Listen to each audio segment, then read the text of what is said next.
मेरा हुए बिना मेरा को तुम नहीं जान पाओगे। जो तुम हो नहीं उसको तुम जान नहीं सकते हो। पानी में हाइड्रोजन और ऑक्सीजन की बॉन्ड होती है। सिर्फ जानने से प्यास नहीं बुझेगी, पानी को पीना होगा। कृष्ण और मीरा का संपर्क जानने से नहीं होगा, दुनिया भर का कहानी सुनने से होगा क्या। कृष्ण चैतन्य है, कृष्ण इंटेलिजेंसी है।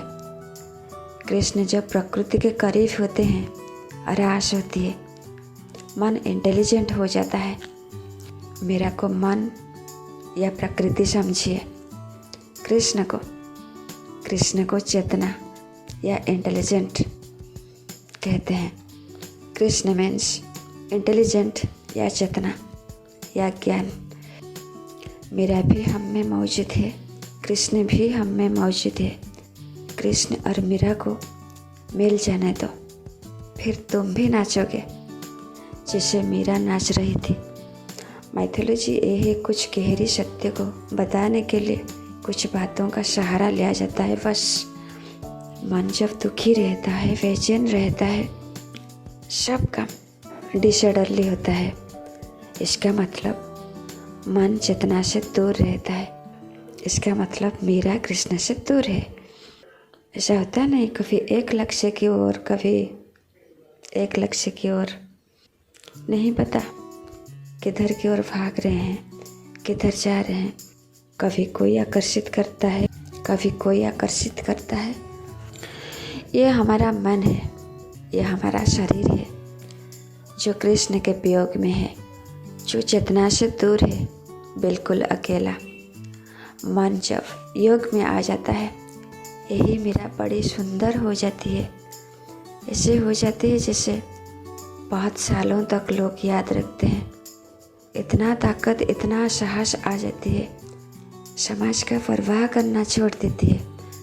तुम भी छोड़ दोगे जब तुम्हारा कर्म चेतना से निकलेगी, समझ से निकलेगी, ज्ञान से निकलेगी। तुम भी मीरा जैसा नाचोगे।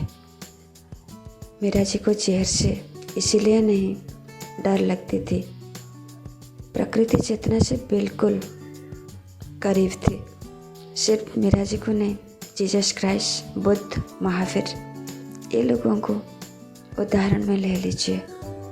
मीरा और कृष्ण मिल जाने के बाद लक्ष्य तय हो जाता है।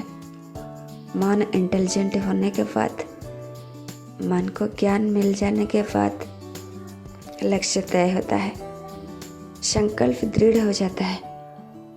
मीरा जी को उनका लक्ष्य मिल चुका था, जिसका लक्ष्य सच की तरफ, ज्ञान की तरफ बढ़ रहा हो।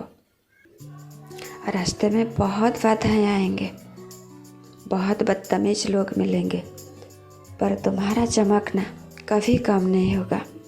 तुम मौज में रहोगे। होने दो जो हो रहा है, हम मौज में हैं।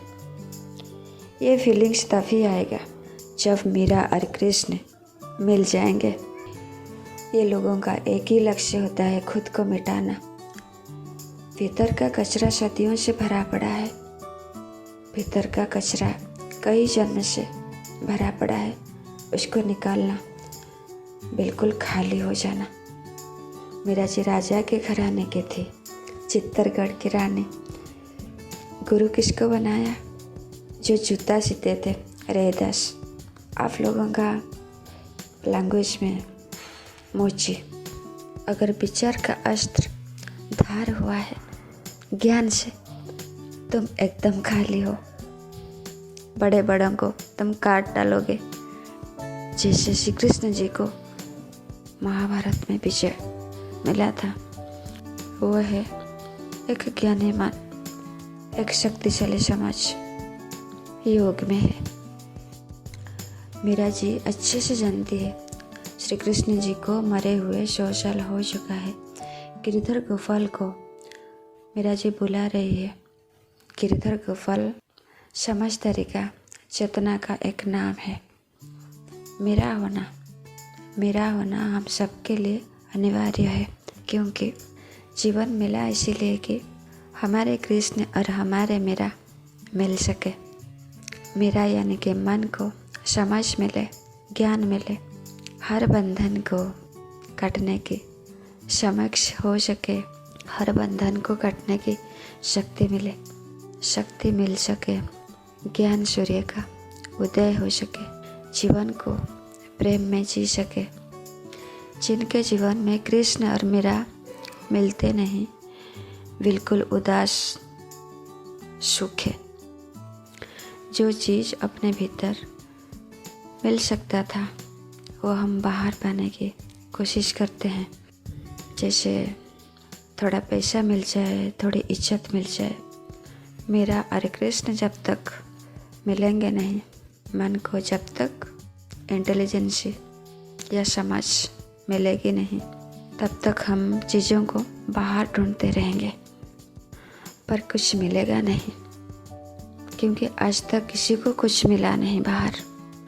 मन तब तक भ्रम अंधकार में पड़ा रहेगा जब तक बाहर भटकेगा।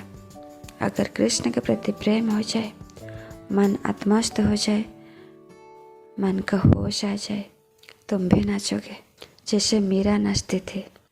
तुम भी हंसोगे जैसे मीरा बिना बात पे हंस रही थी, नंगे पांव सड़क पे नाच रही थी। जेर से तुम्हें भी डर नहीं लगेगी अगर लक्ष्य पक्का, एक के बाद एक सफलता का दरवाज़ा खुलता जाएगा। सोच का बाहर का सफलता मिलता जाएगा। अनबिलीवेबल। तुम भी ऐतिहासिक बन जाओगे। तुम भी श्री राम जी की तरह अप्रतिद्वंदी रहोगे, क्योंकि श्री राम जी का आज तक कोई प्रतिद्वंदी रहा है? एक नहीं, 5-5 प्याला जहर पीने के बाद मीरा जी बेहोश नहीं हुई।